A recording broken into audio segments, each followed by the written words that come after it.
Bismillahirrahmanirrahim.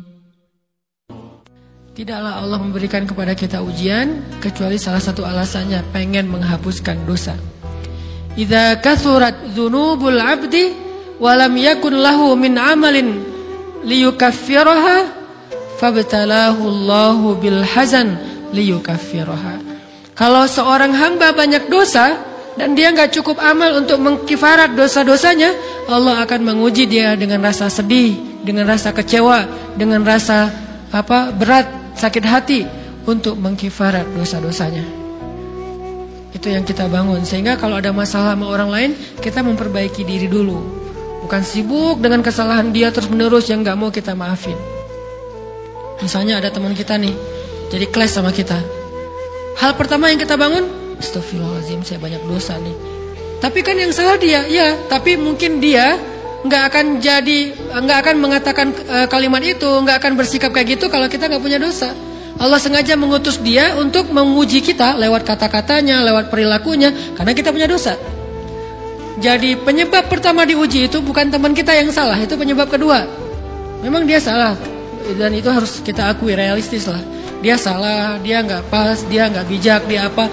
Oke, tapi yang mentakdirkan dia salah kepada kita Allah Subhanahu wa taala. Kenapa Allah takdirkan gitu? Karena kita masih punya banyak dosa.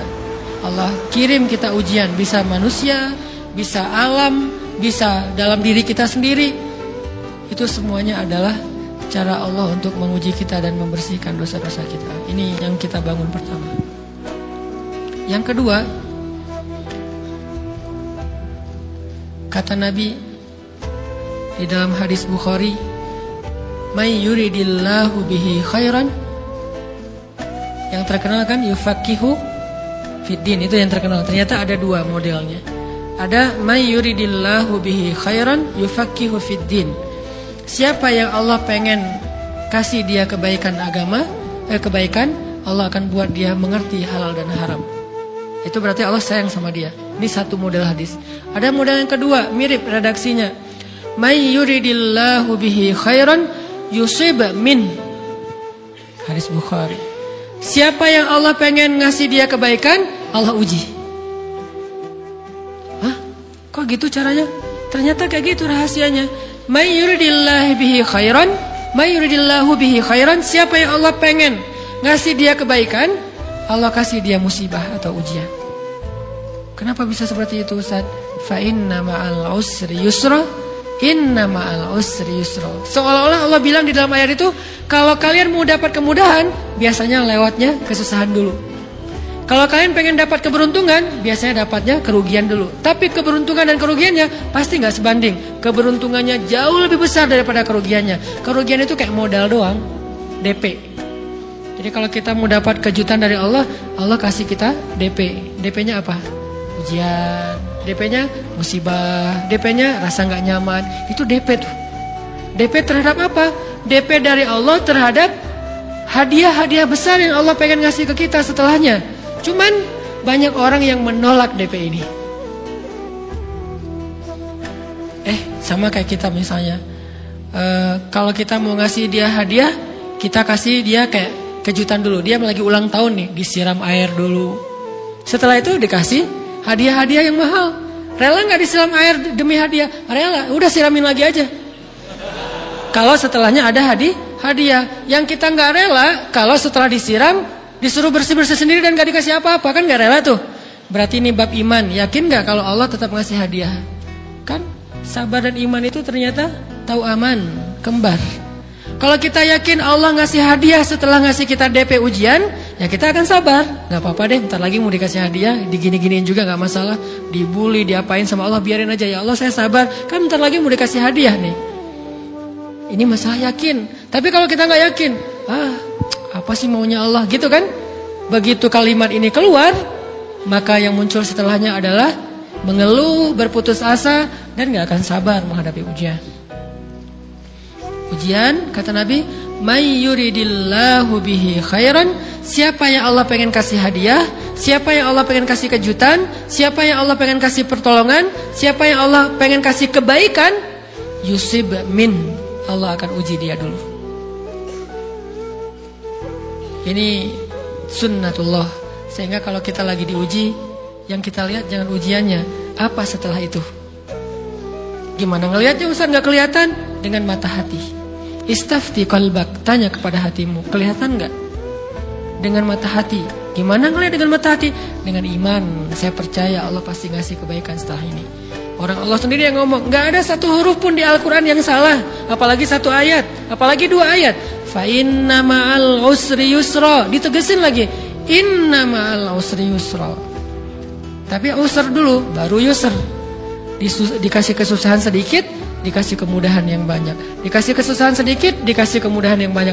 Ini yang kita coba bangun tajdidul iman, bangun memperbarui yakin. Sehingga ketika kita diuji, sedih, wajar. Mengaduh sedikit bukan mengeluh ya. Kalau mengeluh kan nyalahin Allah. Kalau ngaduh, yang namanya orang dicubit kan itu ngaduh. Tapi kalau apa sih maunya Allah? Nah itu ngeluh. Antara mengadu dengan mengeluh berbeda. Mengaduh itu manusiawi. Sedih itu manusiawi. Air mata bahkan bukan hanya manusiawi, itu rahmat dari Allah.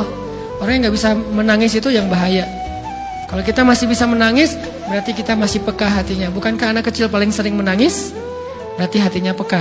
Siapa lagi selain anak kecil yang paling sering menangis? Cewek. Cowok itu emang gak punya perasaan, makanya jarang nangis. Cewek dikit-dikit nangis. Jangan bilang, cemen banget sih nangis, cengeng apa. Enggak, karena dia perasaannya lebih peka dari kita. Itulah kenapa Allah menitipkan bayi kepada perempuan. Kalau dititipin ke laki-laki, hancur. Di balik kepekaan perempuan, di balik sensitifnya perempuan, di balik perasaannya yang luar biasa, di situ Allah Subhanahu wa taala menitipkan amanah, dia yang paling baik dalam merawat bayinya. Perempuan secara umum mungkin lebih banyak bicara daripada laki-laki ya. Walaupun ada orang yang perempuan pendiam banget, ada yang nggak ngomong sama sekali, misalnya diem-diem aja, ada. Tapi secara umum perempuan lebih banyak berucap daripada laki-laki. Emangnya ini kekurangan? Bukan. Ini kelebihan. Kalau dia berikan itu dalam hal yang tepat. Apa yang tepat? Mendidik anak. Justru karena perempuan banyak ngomong, lebih baik dalam mendidik anak daripada laki-laki. Laki-laki itu kurang mendidik, kurang mengedukasi kepada anak dengan usia tertentu, karena dia jarang memahamkan. Salah hanya marah, salah hanya ditegur. Kalau ibunya jelasin, gini sebelum tidur ibunya yang ceritain banyak cerita. Saya sendiri ngalamin. Sering mana seorang ayah sama ibu interaksi sama anak dalam bentuk verbal. Sering ibu. Jadi menangis itu rahmat dari Allah. Gak apa-apa, nangis saja. Dan itu tidak disebut mengeluh. Kamu kok nangis? Kan orang Islam harus sabar. Emangnya nangis dengan sabar itu bertolak belakang? Sabar tetap sabar. Ya nangis jalan aja terus nangis.